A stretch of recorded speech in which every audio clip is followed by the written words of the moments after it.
오늘 주신 하나님의 말씀은 마태복음 16장 15절로 18절, 하나님을 대하는 마음으로 다 함께 일어나셔서 하나님의 말씀 읽겠습니다. 마태복음 16장 15절입니다.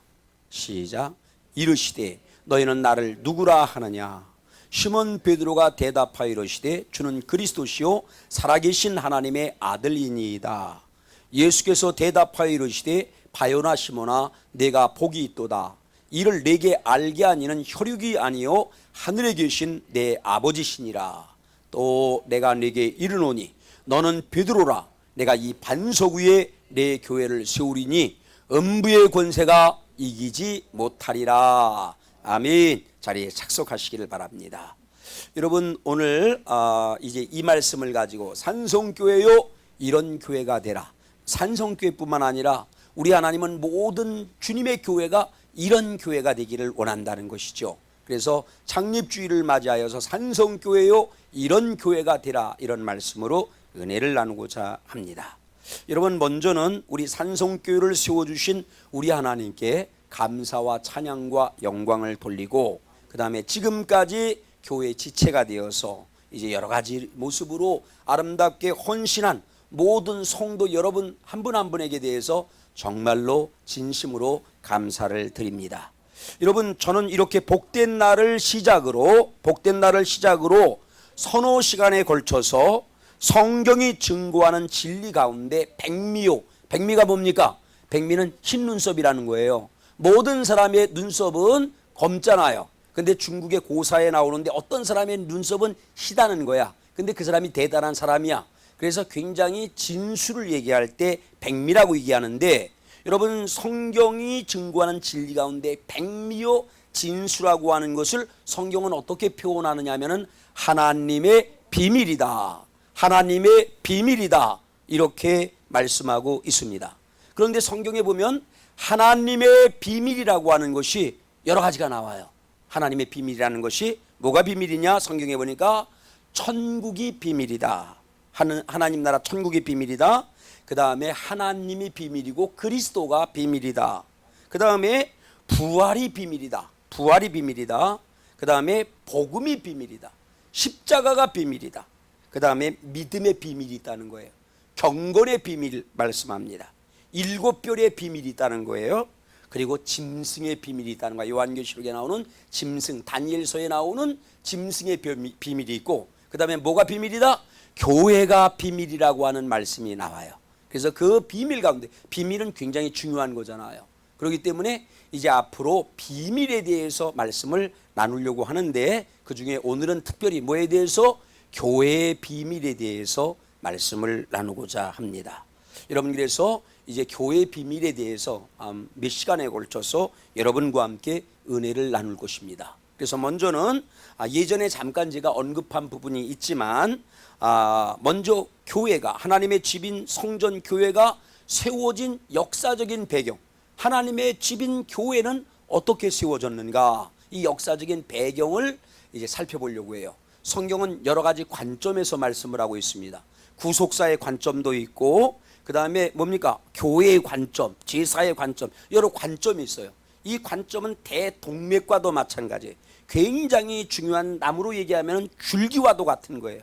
그래서 이 역사를 좀 알아야 돼요. 성경의 역사를 어떤 관점이든지 간에 알아야만 말씀을 들을 때 이해가 잘 가요. 은혜가 되는 것입니다. 근데 이걸 전혀 모르면 어디서 말씀하는 것인지 이게 잘 이해가 안 돼. 그래서 역사지만 쉽게 얘기를 하니까 여러분 잘 들으시고, 하나님의 교회가 어떤 역사의 과정을 통하여서 이르게 되었는가, 예수님에 의하여서 교회가 세워지게 됐는가를 여러분 잠깐 배우도록 하겠습니다. 먼저 여러분, 처음 교회의 시작은 어떻게 되었느냐 하면은 창세기 4장 2절로 4절 말씀을 보면 여러분이 눈으로 보시길 바랍니다. 자, 그런데 인류 최초의 가정, 아담과 하와잖아요. 그들에게 자녀가 있었어요. 근데 누구냐 하면은 가인과 아벨이 있었는데, 이들은 자신의 생업을 가지고 하나님께 제사를 드립니다. 그런데 생업이 뭐냐면은 이제 뭡니까? 농업을 하는 큰아들이 있었고 목축을 하는 작은아들이 있었어요. 그런데 이 자기의 생업의 소산을 갖고 제사를 드렸는데, 이때 처음 제사는 교회가 뭐 하는 것입니까? 예배 드리는 것이에요. 여러 가지 교회의 역할이 있지만 가장 중요한 것은 예배 드리는 것, 제사하는 것입니다. 그런데 가장 원시적인 교회는 뭐가 없느냐? 제단이 언급이 없어. 제단은 없었어요. 첫사람의 가정에서 드렸던 두 아들이 드렸던 제사에는 뭐가 없었다? 제단이 없었다는 말이에요. 손으로 만든 제단이 없었고 그냥 적당한 곳에 올려놓고 제사를 드렸던 것을 보게 됩니다. 자, 그 다음에 두 번째 이어서 뭐냐? 이어서 홍수에서 구원을 받잖아. 세상에 이제 죄가 관영해지니까 하나님이 홍수를 통하여서 심판을 행하셔요. 근데 그 홍수에서 누가 구원받습니까? 노아의 가족들이 구원을 받아요. 그래서 이제 물이 감해지고 어떻게 됩니까? 무트로 나가갖고 하나님께 감사하면서 구원에 대해서 감사하면서 제사를 드리는 것이 창세기 8장 20절에 나와요. 20절에. 근데 이때는 뭐가 있었느냐? 제단이 처음으로다가 등장을 합니다. 이 가족이 제단을 만들고 제사를 드렸다, 예배를 드렸다. 그러니까 가장 처음에는 뭐가 없었다? 제단도 없이 예배를 드리는, 제사를 드리는 그런 교회, 그야말로 형체는 없는 교회, 형체가 있다라고 하면 그 정도로 있는 교회. 그 다음에 두 번째 단계가 제단을 쌓고 제사를 드리는 그런 교회의 형태가 있었다는 말이죠. 같이 보겠습니다. 창세기 8장 20절 시작. 노아가 여호와께 제단을 쌓고 모든 정결한 짐승과 모든 정결한 새 중에서 제물을 취하여 번제로 어디에 드렸다? 제단에 드렸다. 이 제단 교회가 어느 때까지 이어지느냐 하면은 그 이후에 아브라함 때까지도, 아브라함의 아들 이삭과 그의 손자 야곱의 때까지도 이 제단 제사가 있었어요. 한번 확인해 봅니다. 창세기 12장 7절로 9절 말씀입니다. 자, 제단 형태의 제사가 족장 시대에 이어져 왔다. 시작. 여호와께서 아브라함에게 나타나 이르시되 내가 이 땅을 네 자손에게 주리라 하신지라. 자기에게 나타나신 여호와께 그가 그곳에서 제단을 쌓고 뭐 했습니까? 거기에서 베델 동쪽 산으로 옮겨 장막을 치니 서쪽은 베델이요 동쪽은 아이라. 그가 그곳에서 여호와께 제단을 쌓고 여호와의 이름을 부르더니 점점 남방으로 옮겨갔더라. 이렇게 아브라함은 가는 곳곳마다 뭐를 쌓더라고요? 제단을 쌓아놓고 제사를 드렸다. 제단 교회가 이제 믿음의 조상 아브라함 족장 시대에 있었다는 말이죠. 그 이후에 어떻게 됩니까? 아브라함의 증손자 요셉이, 그 형제들이 있었잖아요. 다 합쳐서 12명인데 아직 베냐민은 태어나기 전이었습니다만 이 이복 형제들이 요셉을 미워해. 가장 사랑을 독차지하는 요셉을 미워해요. 그래서 박목을 하는 형들을 이제 볶은 곡식과 뭐 이런 것들을 먹을 것들을 갖고 찾아온 동생, 저놈의 새끼 죽여버려야 된다고 하고는 어떻게 하느냐면은 죽이려고 하다가 미디안 상인을 만나요. 그래서 그게 팔아버려. 소년 때. 그래서 어디로 팔려가느냐면은 애굽으로다가 이집트로 팔려가 갖고 종살이를 합니다. 그런데 하나님께서 아브라함의 증손자 누구에게? 요셉에게 복을 주시는 거예요. 하나님께서 지혜의 원천이 되시니까 그에게 지혜도 주고 총명도 주시고 능력도 주셔갖고 여러분 30대의 나이에 이스라엘이 지금 애굽의 그 굉장히 어려운 그런 그 가난의 때가 있었잖아요. 7년 흉년의 때가 이제 있었지 않습니까? 그런 때를 다 이제 대비를 해갖고 애굽을 그 고난에서 그 이제 역경에서 구원해낼 뿐만 아니라 그 애굽이 크게 강성하게 되는 기회를 누가 제공을 하느냐? 여러분 어떻습니까? 요셉이 제공을 했다는 말이죠. 자, 그런데 여러분 이제 그 이후에 등극한 왕들 가운데 요셉을 모르는 왕이 있었잖아요. 요셉을 모르는 왕이 등극하자 한 200만 정도로 다 이제 점점 200만은 나중이지만 점점 이렇게 이스라엘 히브리인들이 많아지니까 뭐를 삼았느냐면은 뭐를 삼았습니까? 자유인이 아니라 노예를 삼았어요. 종을 삼았어요. 그렇게 이스라엘은 몇 년을 지냅니까? 400년 정도를 지내요. 400년 정도를. 그런데 그때는 성경에 보니까 그 400년 동안 뭐가 없었다? 예, 제사에 대한 표현이 없어. 교회에 대한 표현이 없어요. 그래서 애굽에서 400년 동안 종살이하던 때를 여러분 종교의 히브리 종교의 암흑기다라고 얘기를 합니다. 제사에 대한 언급이 없어요.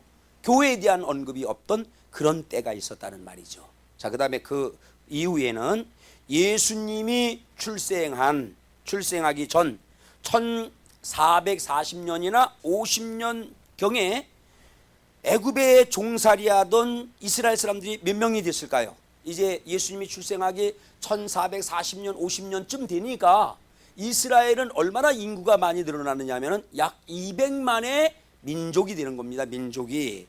자, 이렇게 200만이 된 히브리인들은 어떻게 되느냐?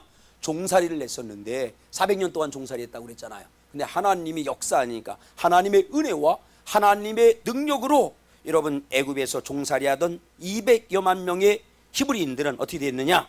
출애굽을 하게 됩니다. 이건 사람의 방법으로 이루어진 게 아니에요. 하나님이 강권적으로 역사하니까 어떻게 하나님과 싸워 이깁니까? 어떻게 하나님을 대항합니까? 두 손 다 들고 그럼 니들이 가갖고 제사를 드리되 예배를 드리되 제사를 드리되 어떻게 하라고 그랬어요? 못 드리게 막았다는 얘기야. 과거에는 그냥 제사를 드리되 우리를 위해서 기도해줘라. 우리 아들들을 자녀들을 위해서도 기도해줘라. 이런 부탁을 합니다. 그러나 이제 그 이후에 이스라엘은 시나이 반도, 아프리카가 있으면 요 중간에 삼각형의 시나이 반도가 있잖아요. 중동 사이에 있는 그곳에서 40년 동안이나 광야 방황 생활을 합니다. 자, 그런데 그때 하나님이 이제 주님께서 1년이 안 된 그 시점에 모세가 여러분 시내산을 7차례 8차례 등정을 해요. 그 등정을 하는 가운데 뭐를 받습니까? 십계명을 비롯하여서 율법을 받고 그 다음에 하나님께서 정확하게 뭐를 이제 그 성막에 뭡니까? 그게 뭐지? 계약 뭐라고 얘기하지? 설계도를 보여주셔. 그리고 말씀하시고 그 다음에 그 성막 안에 들어갈 기물들도 주님께서 설계도를 보여주시고 말씀하셔요. 그런데 중요한 건 모세처럼 80세 된 노인네가 아니 어떻게 그렇게 기억력이 좋습니까? 그 여러분 모세오경을 모세가 기록한 거잖아요.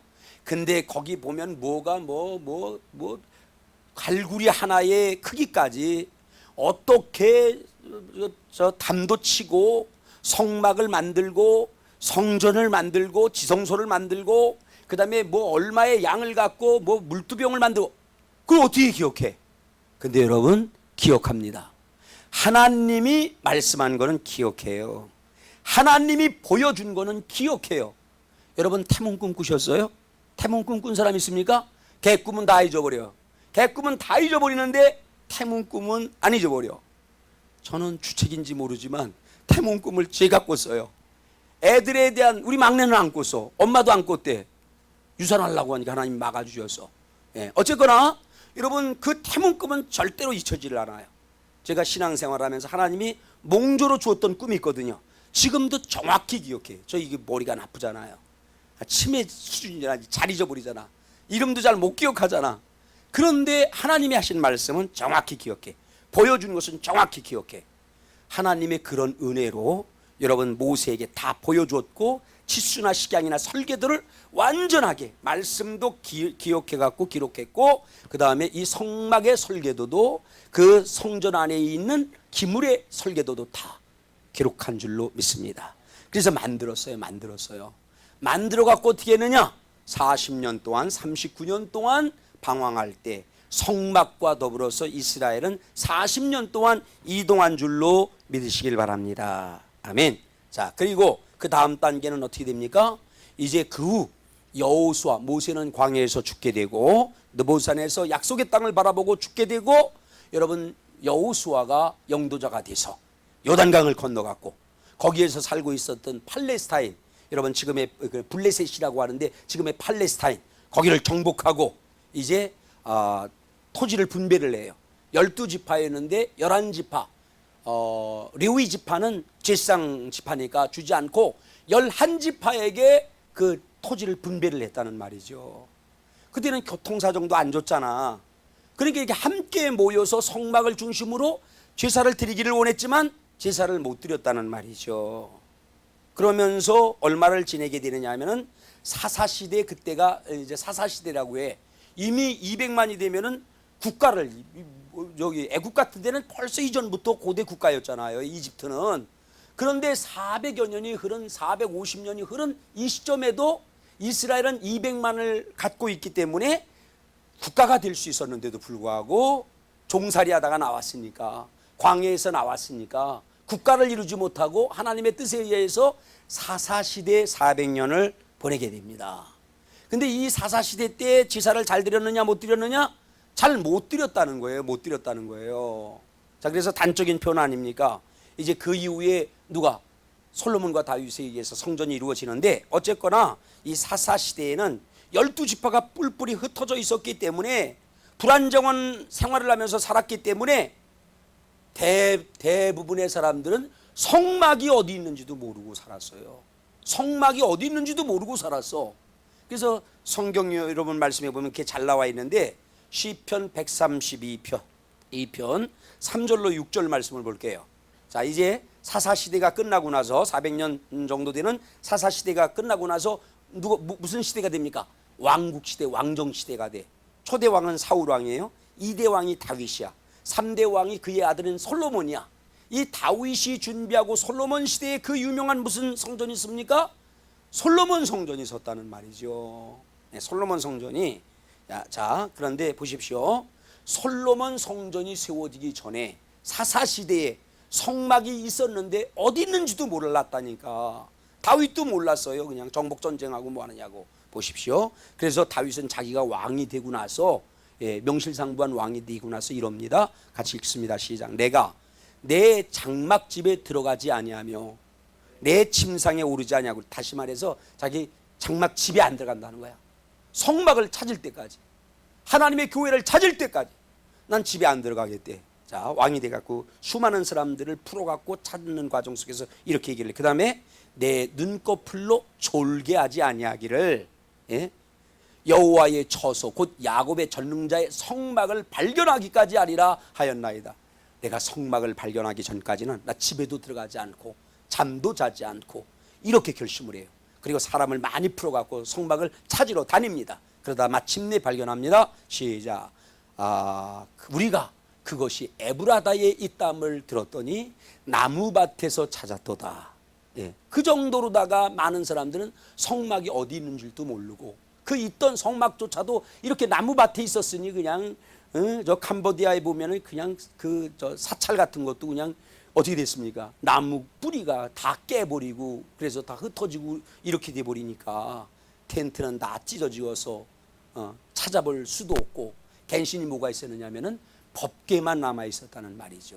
이런 시대가 있었다는 말입니다. 성막 시대는 이랬다는 말이죠. 그 다음에 우리가 알듯이 어떻게 되었습니까? 이제 다윗과 솔로몬에 의해서 뭐가 지어져요? 그때도 다윗에게 하나님께서 다 식양과 모든 걸 다 알려주셨다고 그래서 설계도를 주셨다라고 말씀을 하셨어요. 그래서 그 설계도에다가 성전을 짓습니다. 그게 그 유명한 뭡니까? 솔로몬 성전인 줄로 믿으시기 바랍니다. 아멘. 자, 여러분 그렇습니다. 자, 그런데 이제 왕정 시대가 됐는데 성전도 멋있게 졌는데 그 교회에서 성전에서 예배를 잘 드렸을까요? 못 드렸을까요? 못 드렸다는 거야. 문제는 그렇게 잘 져놓고 못 드렸다는 거예요. 이 왕정 시대가 한 300~400년 되는데 300~400년 이제 되는데 솔로몬의 아들이 르호보암이라는 왕이거든요. 근데 다윗이 막 토목공사를 너무너무 거창하게 많이 해서 너무 시달렸던 백성들이, 당신 솔로몬 왕의 아들 당신 르호보암 당신 왕이 과거 왕처럼 솔로몬 왕처럼 우리를 그렇게 고생을 시키면 우리는 당신을 따르지 않겠습니다. 그런데 안 받아들여요. 젊은 사람들이 얘기를 듣고는 그래서 나라가 갈라져. 그래서 나라가 어떻게 됩니까? 북쪽 이스라엘과 남쪽 유다로 갈라지게 되었어요. 근데 이 300~400년 동안 이제 그 북쪽 이스라엘은 아수르라고 하는 실질적인 나라에 의해서 BC 722년에 예수님 출생하기 전 722년에 망해요. 그 다음에 남쪽 유다도 BC 586년에 BC 586년에 바벨론 제국에 의하여 멸망을 합니다. 근데 이렇게 멸망하기까지 뭐 300~400년 시간을 계산하면 정확히 나오지만 여러분들도 그런 골치 아파지니까 대략 300~400년 동안 하나님께서 기뻐하는 제사를 그 왕정시대의 교회는 얼마나 잘 드렸는가? 손가락에 꼽을 정도의 제사만 언급되어 있어요. 하나님 아버지 앞에 그 왕정시대의 교회는 그렇게 멋진 성전을 지어놨지만 예배를 잘 안 드렸어. 교회가 교회의 역할을 잘 못했다는 말입니다. 바로 그런 때에 어떤 선지자가 이사야나 예레미야나 수십 명의 선지자들이 나타난 거예요. 왕정시대 때에 멸망하기 직전에. 이러면 이 나라가 우리나라가 망한다. 하나님이 열국 가운데 가장 부족함에도 불구하고 많은 은혜를 주면서 이 나라를 세웠는데 우리가 하나님을 멀리하고 하나님께 드리는 제사도 피하고 하나님의 말씀을 멀리하면 멸망한다. 그게 누구의 말입니까? 이사야와 수십 명의 선지자들의 말이에요. 그런데 어떻습니까? 서기의 경일기였어요. 이스라엘은 마침내 그래서 어떻게 됩니까? 남쪽 유다마저 BC 586년에 바벨론에게 멸망을 당하고 고대 열강들의 강점을 당해요. 예. 잠시 서로 개나 고양이들이 쥐를 두고 싸울 때 잠깐 평안의 때가 있는 것처럼 그때 잠깐 독립을 하기도 했지만 다시 AD 70년 로마의 디도 장군에 의해서 이스라엘은 완전히 멸망을 당하게 됩니다. 성전은 어떻게 된다? 성전은 무너지게 되었고 수룹바벨 성전을 다시 세웠지만 그것도 또 무너지게 되었고 그렇게 시간이 흘러갑니다. 그런데 그때 바로 누가 예수님이 멸망하기 전 이스라엘이 로마에 의해서 멸망하기 전 70년 전에 로마에 의해서 언제 멸망했다고 했습니까? AD 70년이니까 70년에 멸망을 했는데 예수님은 멸망하기 전 70년 전에 이 땅에 인카네이션이에요. 성육신하고 이 땅에 태어나십니다. 태어나셔서 뭐를 하느냐면은 30년 동안은 그냥 일반적인 한 사람으로서 모범적인 사람으로서 일찍 돌아가신 아버지의 목수일을 대신하면서 어머니를 공양하고 형제들을 돌본다는 말이죠. 30세까지는. 그리고 30세가 되자 공생애를 시작을 합니다. 공생애를 시작을 하세요. 공생애를 시작을 하는데 이때는 로마의 치세하에 있었던 때야. 완전한 멸망은 AD 70년에 예수님 돌아가시고 한 37년 요때쯤 완전히 멸망을 했지만 일본 나라가 완전히 한일 합방하기 전에 침략하고 수탈하고 이랬던 것처럼 그런 기간들이 있었잖아요. 자, 그때 여러분 로마의 치세하에 있었습니다. 예수님 시대도 로마의 치세하에 있었잖아요. 그죠? 자, 그런데 여러분 분봉왕이었던 그때의 분봉왕은 누구였느냐? 다름이 아니라 우리가 잘 알고 있는 누굽니까? 헤롯이었다는 말이죠. 헤롯 대왕. 헤롯이었습니다. 근데 헤롯은 출생의 비밀을 갖고 있어서 출생의 약점을 갖고 있었어요. 정통적인 이스라엘 사람들은 족보 이런 걸 굉장히 중요시 여기잖아요. 근데 부모가 다 뭐가 아니냐면은 유대인이 아니야. 출생의 약점을 갖고 있었기 때문에 근데 돈은 어마어마하게 많았어요. 그래갖고 엄청난 성전을 46년 동안에 걸쳐서 성전을 지어갖고 이스라엘에게 줘요. 환심을 살려고. 자, 그래서 그때 주님이 뭐라고 얘기합니까? 요한복음 2장 19절로 22절. 근데 이 성전은 하나님이 기뻐할까 기뻐하지 않을까? 헤롯 왕이, 믿음도 없는 헤롯 왕이 정치적인 목적을 갖고 만든 성전은 하나님이 기뻐하지 않은 것이죠. 예수님이 기뻐하지 않았죠. 그래서 그런 곳을 뭐라고 얘기합니까?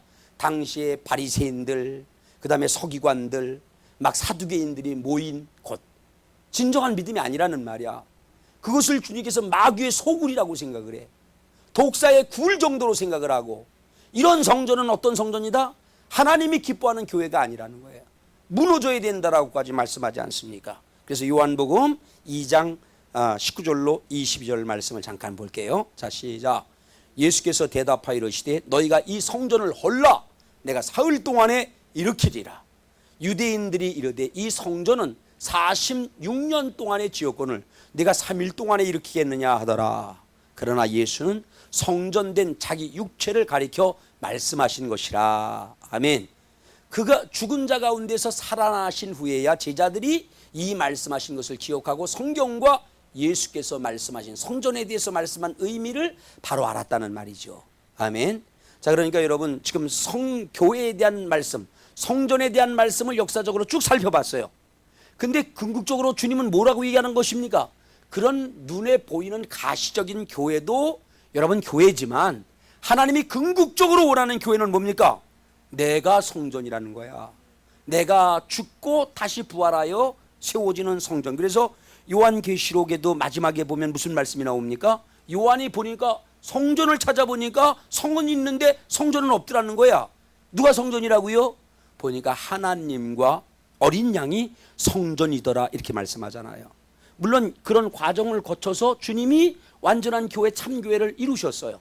이 교회 공동체도 중요한 거야. 그런데 보다 중요한 것은 우리도 어떤 교회가 되어야 됩니까? 예수님 같은 교회, 하나님 같은 교회, 여기 성령이 머무는 교회가 되어야 될 줄로 믿습니다. 그냥 근본적으로 말씀하는 것은 이거를 말씀하는 것이라는 말이죠. 여러분 그렇습니다. 자, 이런 과정을 통하여서 예수님에 의하여 세워진 교회가 여러분 어떤 교회입니까? 오늘날 교회, 모범적인 교회, 예루살렘 교회가 주님이 세운 교회라는 말이죠. 이런 과정을 통하여서. 자, 그런데 여러분 보십시오. 과거에 성전들, 교회들이 있었지만 어떻습니까? 사람이 세운 성전은 온전한 성전이 아니라는 거예요. 베드로가 밤이 새도록 고기를 잡잖아요. 이골이 난 사람인데 고기 잡아야 못 잡아요? 못 잡잖아. 근데 2번이나 주님께서 그물을 깊은 곳에 던져라, 오른편에 던져라, 만선의 복을 받잖아요. 그러니까 어떻게 해? 오히려 무릎을 꿇잖아. 나는 죄인입니다. 나를 떠나소서. 그러면서 반석 위에 교회를 세우는 자가 됩니다. 헤롯 성전 무너져야 된다는 거야. 우리들도 우리가 뭐 의롭게 되고 이게 안 된다는 거야. 실패를 맛보고 나서 하나님이 새롭게 만들어주세요. 하나님께로서는 능치 못할 게 없다는 거예요. 우리가 울어도 심써도 무엇을 해도 안 되는 문제도 인격의 변화도 여러 가지 삶의 모든 꿈을 이루는 것들도 다 어떻게 이루어진다? 베드로가 뱃사람이지만 할 수 없었잖아요. 하나님의 택한 사람은 하나님이 이루어 주시는 줄로 믿습니다. 하나님을 의지해야 된다는 말이죠. 자, 그러면 우리 주님이 그건 과거의 그런 역사적인 과정을 겪었지만 우리 주님은 어떻게 주님께서 원하시는 참된 교회를 세웠느냐? 사도행전 20장 28절 말씀을 볼게요. 우리 예수님은 참 교회를 세웠는데 자신의 핏값을 주고 교회를 세우셨다는 거예요. 다시 봅니다. 시작. 여러분들은 자기를 위하여 또는 온 양떼를 위하여 삼가라. 성령이 그들 가운데 여러분을 감독자로 삼고 하나님이 자기 피로 사신 교회를 보살피게 하셨느니라. 여러분 교회는 주님이 마지막으로 완성한 이 가시적인 교회는 어떻게 사셨더라고요? 네, 주님의 핏값으로, 하나님의 핏값, 예수님의 핏값으로 사신 줄로 믿으시기 바랍니다. 교회를 우리도 융자를 끼고 이 교회를 샀습니다만 그렇게 살 수도 있지만 가장 귀한 게 뭐예요? 생명인 피잖아. 예, 그 위대하신 크신 하나님의 피를 주고 산 교회가 교회예요. 그래서 이 교회 안에는 무슨 공력이 나타납니까? 하나님이 핏값으로 산 교회이기 때문에 교회는 예수님의 보혈의 피의 공력이 나타나는 거야. 그 피에는 10가지도 넘는 능력이 있다고 그랬잖아요. 양의 피도 소의 피도 능력이 있거늘 하물며 그분의 피에게 어떤 능력이 있느냐 말씀하지 않습니까? 그 능력을 그대로 믿으심으로 말미암아 그 피를 믿고 기도하면 죄 사함을 받아요. 뒤집어졌던 마음들이 평안을 얻게 됩니다. 영육간의 치료를 받게 되고 말이죠. 10가지도 넘는 약속이 있잖아요. 왜 그렇습니까? 그의 피로 사셨기 때문에 피의 능력들이 충만한 것이 하나님의 교회이고 저와 여러분이 되어야 될 줄로 믿습니다. 그리고 두 번째는 어떻게 세웠느냐면은 성령에 의해서 세우셨어요. 예수님이 그의 피를 통하여 성령을 보내서 세운 교회가 주님의 참 교회라는 말씀이죠. 여러분 봅니다. 사도행전 20장 1절 말씀. 자 보세요. 20장 1절 말씀. 사도행전 20장 1절 사도행전 2장 1절 2장 1절 사도행전 2장 1절 시작. 오순절 날이 이미 이름에 그들이 다 같이 한 곳에 모였더니 바로 이 2장에서 교회가 이루어져요. 예수님은 어떻게 교회를 세우셨다? 그의 피를 값주고 세우셨고 성령을 통하여서 교회를 세우셨습니다.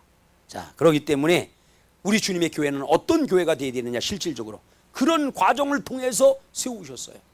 뭐 성막이 더 은혜롭다, 솔로몬 성전이 더, 이게 아니라 주님이 세운 교회가 가장 은혜롭고 능력 있고 복된 교회고, 그런 교회가 되어야 되고, 우리 산성교회와 모든 교회들이 그런 교회가 되고, 우리들도 그러함으로 충만한 성전된 성도가 되어야 될 줄로 믿습니다.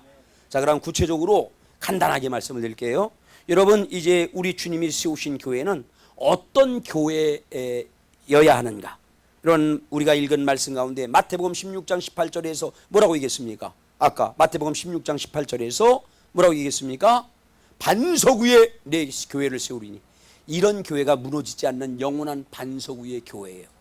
반석 위의 교회가 되라는 말이야. 예수님이 핏값으로 산 교회, 그 다음에 어떻게요? 성령에 의하여 세운 교회, 이 교회만은 반석 위에 세워진 교회가 되어야 돼요. 그런 교회는 어떤 교회다? 음부의 권세가 이기지 못하는 교회. 우리 산성교회를 비롯하여서 성전된 저와 여러분들도 음부의 권세가 이기지 못해야 돼. 진자는 이긴 자의 종이 된다고 그랬잖아. 흉폭한 마귀에게 지는 교회가 되면 안 돼요. 지는 성도가 되면 안 됩니다. 다 뺏기게 되는 거야. 그래서 원수 마귀에 의해서 물질 문제 생기고, 관계 문제 생기고, 질병 문제 생기고, 욥기에 보니까 신앙의 문제도 생기잖아요. 가장 소중한 것들을 잃게 되는 거예요. 그래서 주님이 세운 교회는 어떤 교회다? 우리 산성교회와 모든 교회, 성전된 여러분은 어떤 성도가 되어야 됩니까? 음부의 권세가 이기지 못하는 교회가 되어야 되고, 이기지 못하는 성도가 되어야 될 줄로 믿습니다. 대신에 어떠해야 됩니까? 주님의 생명과 영광이 충만한 교회가 되어야 돼요. 이 산성교회가 주님의 생명으로 충만한 교회가 되어야 돼. 사우나만 갔다 오더라도 그냥 몸이 가벼워지고 그냥 피부가 좋아졌다고 그러는데, 이 성전에 와서 예배를 드리는 심령들마다 주님의 생명으로 충만해져야 돼. 음부의 지배를 받던 사람이 자유를 얻게 되고 생명을 얻게 되고 주님의 영광이 드높여져야 되는 교회가 되어야 될 줄로 믿습니다. 그래서 에베소 5장 27절에서는 이렇게 말씀을 하세요. 같이 봅니다. 시작. 자기 앞에 영광스러운 교회로 세우사 티나 주름 잡힌 것이나 이런 것들이 없이 거룩하고 흠이 없게 하려 함이니라. 여러분, 이런 교회가 되기를 위해서 기도하시기를 예수님의 이름으로 축원합니다. 자, 두 번째는 어떤 교회가 되어야 되느냐 하면은, 두 번째는 아까 성령에 의해서 세워졌다고 그랬으니까 성령으로 충만한 교회가 되어야 돼요. 우리 산성교회가 여러분 기도해야 돼. 성령으로 충만한 교회가 되게 하소서. 아멘. 그리고 여러분은 뭐 어떻습니까? 여러분들도 성전이라고 그랬잖아요. 뭐로 충만해야 돼요? 성령으로 충만한 성도가 되어야 돼. 무엇보다도 성령으로 충만한 교회가 되어야 될 줄로 믿습니다. 아멘. 자, 그리고 세 번째는요. 세 번째는 진리로 은혜로운 성례전과, 그러니까 교회는, 초대교회는 어떻게 했습니까? 안식 후 첫날 떡을 때려 모였다는 거야. 성례전을 하기 위해서 모였다는 거예요. 그러니까 세 번째는 은혜로운 성례전이 있어야 돼요. 아셨죠? 우리 교회에 만찬이나 이런 성례전, 세례라든가 은혜로운 성례전이 있어야 되고, 또 뭐가 있어야 되느냐? 진리가 충만한 교회가 되어야 될 줄로 믿습니다. 아멘. 그래서 디모데전서 3장 15절에서는 이렇게 말씀을 하세요. 교회는 이래야 된다는 거야. 교회는 뭐가 충만해야 돼요? 진리가 충만해야 돼. 자, 시작. 만일 내가 지체하면 너로 하여금 하나님의 집에 어떻게 행하여야 할지를 알게 하려 함이니 이 집은 살아계신 하나님의 교회요 진리의 기둥과 터다. 모쪼록 하나님의 교회는 뭐가 충만해야 돼요? 진리가 충만해야 돼. 은혜로운 성례전과 진리가 충만한 교회가 되기를 위해서 내가 힘써야 되고 여러분들도 힘써야 돼요. 성례전을 할 때 은혜로운 성례전을 여러분들이 왜 해야 합니까? 접해야 된다는 말이죠. 가져야 된다는 말이죠. 그리고 목회자를 위해서도 진리가 충만하게 해달라고, 복음의 진리가 충만하게 해달라고 사도 바울도 그렇게 기도하라고 그러잖아요. 그렇게 기도하고 여러분들도 예배 순간마다 진리가 충만해져야 된다는 말이죠. 아멘. 그 다음에 네 번째는요, 교회는 어떠해야 되느냐? 교회는 어떠해야 되느냐 하면은, 기도가 끊이지 않는 교회가 돼야 돼. 기도가 충만한 교회가 돼야 돼요. 저도 그렇고 많은 교회들이, 성도들이 기도를 잃어가고 있는데, 기도가 회복되는, 기도가 충만한, 오로지 기도하는, 문제가 있을 때 함께 기도하는 교회가 되어야 된다는 말이죠. 말씀을 보십시오. 사도행전 1장 14절 말씀. 1장 14절 시작. 여자들과 예수의 어머니 마리아와 예수의 아우들과 더불어 마음을 같이하여 오로지 기도에 힘쓰니라. 이렇게 초대교회는 오로지 기도에 힘썼다는 거예요. 그리고 어떤 문제가 발생하면 합심해서 그 문제를 위해서 성도들이 기도했다는 거예요. 보십니다. 여러분 보세요. 자, 그 다음 사도행전 12장 5절 말씀 시작. 이에 베드로는 옥에 갇혔고 교회는 그를 위하여 간절히 하나님께 기도하더라. 아멘. 문제가 발생했잖아. 그럼 성도들이 합심해서 뭐를 해야 돼요? 기도해야 된다는 말이죠. 기도. 아멘. 환자가 있어. 어떻게 해야 돼요? 우리 밖에 있거나 없거나 힘써 기도해야 되는 거야. 우리 하나님께서 역사하고 계시잖아요. 암 환자를 치료하고, 그 우리 여기 카센터, 탑 카센터 남편 병원에서 이제 끝났다고 300만 원짜리 한번 주사 맞고 치료될지도 모르는데 하든지 말든지 선택을 하라고. 근데 돈을 얻어갖고 다 이제 까먹고, 돈을 얻어갖고 맞으려고 하는데 우리는 기도했어요. 하나님, 주님께서 의사들에게도 바른 판단을 주셔서 개입하셔서 주님의 원하시는 뜻대로 인도해 달라고. 근데 오늘 와서 얘기하더라고. 그 주사 안 맞고 방사선 치료를 하기로 했는데 문제도 없이 좋다고. 그래서 그거 안 맞기로 돼 있다는 거예요. 여러분, 기도해야 되는 거야. 아셨죠? 어떤 성도의 문제가 있을 때 합력해서 연합해서 그 문제를 해결하기 위해서 기도하는 교회가 주님이 원하시는 교회, 초대교회의 모습인 줄로 믿으시기 바랍니다. 그럴 때 분명히 이런 기적적인 역사들이 나타나잖아요. 꽁꽁 묶였는데 풀리고 옥문이 열리고 자유롭게 되는 역사, 죽은 자가 살아나고 병든 자들이 고침받는 그런 교회가 되어야 될 줄로 믿습니다. 그런 기도하는 교회. 그 다음에 이제 다섯 번째는요, 찬송이 충만한 교회가 되어야 돼. 감사와 은혜가 넘치는 주님의 임재가 있는 찬송이 되어야 돼. 우리 선교사님을 비롯하여서 이렇게 찬양을 은혜롭게 하는데 너무 좋은 거예요. 저는 여러분 텔레비를 잘 안 보는데 스포츠를 가끔 보고 텔레비를 그냥 담쌓고 사는데, 우리 한 10년 동안 텔레비가 없다가 며느리가 시집 오면서 텔레비를 선물로 해갖고 이제 가끔 보는데 스포츠를 보고 그러는데, 내가 뭐를 요즘 잘 보느냐 하면은 미스터 트롯, 누구지? 누구지? 그 아이, 무슨 아이 있어. 13살짜리 아이가 있는데 걔랑 조명섭, 다 믿음의 사람들이에요. 근데 얼마나 노래를 잘하는지. 아니, 그 프로인 그 가수들이 저기를 하는 가수들이 울 정도로다가 그렇게 잘하더라고. 얼마나 잘하는지, 얼마나 마음을 다해서 잘하는지. 그래서 내가 부끄러웠어요. 야, 저것들은 세상의 애환을 얘기하는 건데 저렇게 감정을 넣고 마음을 다해서 저렇게 불러갖고 그냥 눈물을 짜내는데, 나는 뭔가 찬송 부를 때 버벅거리고. 그래서 요즘은 제가 찬송 부를 때 가사에 마음을 다하고 은혜로운 찬송을 부르려고 해요. 근데 그렇게 될 줄로 믿어. 부끄럽게 생각하면서 하나님께 그런 찬송을 부르기를 원한다고 하니까, 어쨌든 간에 그런 찬양 가운데는 주님의 임재가 있어요. 그리고 역사가 일어납니다. 그런 교회가 돼야 돼. 여러분 가운데 찬양의 은혜가 있다고 하면 썩혀두면 안 돼. 하나님께 함께 예배로, 찬양으로 영광 돌려야 될 줄로 믿습니다. 그 다음에 말씀드렸지만 병든 자들이 영육간에 치료받는 교회, 육체만 치료받는 교회가 아니에요. 마음이 치료받아야 돼. 얼마나 마음이 무너진 사람이 있는지 몰라. 그래서 정신병동이 부족해. 영혼이 무너진 사람은 말할 것도 없어요. 이런 병을 치료하는 교회가 되어야 됩니다. 아멘. 주님이 원하는 교회야. 주님이 세운 교회는 그런 교회입니다. 그리고 마지막으로 죄사함의 은총이 있는 교회가 되어야 돼요. 여러분, 우리에게 요한복음에서도 너희가 성령을 받으면 누구의 죄든지 사하면 사해질 것이요 그대로 두면 있으리라고 그랬잖아.